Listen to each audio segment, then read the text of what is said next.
May kuwento po ako. Lalaki ako. Gusto ko lang i-share ang intimate love and fantasy ko.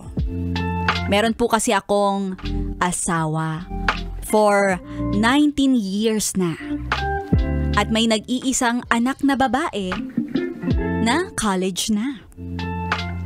Maaga kasi kaming nag-asawa, fresh graduate pa kami noon. At pagkatapos nagkatrabaho naman kaming pareho. Dahil sa hirap siguro ng buhay na napagdaanan naming mag-asawa, pinili namin na magtrabaho pareho. Salamat naman talaga at dahil sa tiyaga, ngayon, may college na kami. At malapit na, konting tiis na lang. Ay, graduate na din kayo. Pero aaminin ko, kung napunan namin yung pangangailangan ng anak namin sa aming dalawang mag-asawa, doon naman kami nagkulang. Aww. Kasi may panahon na naghahanap ako ng lambing. Pero wala naman yung asawa ko dahil busy sa trabaho. Nakikipag-chat ako sa ibang babae. At kapag may time ako para makalabas ng opisina, dinadahilan ko na lang at pinapaalam ko na magla-lunch out lang ako. Tapos, makikipagkita na ako sa kachat ko. Quickie-quickie lang. Quickie-quickie lang. Nauuna na siya sa loob ng kwarto ng Motorola at naghihintay sa akin.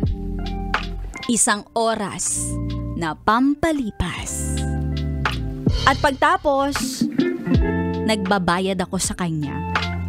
Ay, may mga bayarin.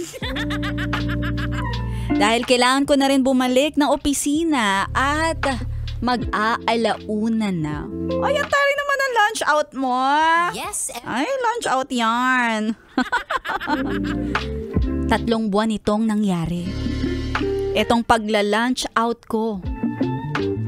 At nahuli ako ng misis ko nang hindi ko alam kung papaano. Ay, alam mo naman. May tenga ang lupa, may pakpak ang balita. Naiyak siya. At wala siyang mapagsabihan sa mga kapamilya dahil sa ayaw niya na mapasama ang tingin ko sa ibang tao. Ay, ang bait naman ng misis mong yan.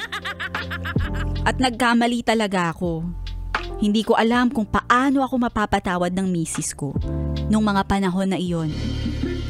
Pag nakikita ko si misis, grabe yung hiya ko. Nahihiya ako sa lahat ng mga pinaggagawa ko.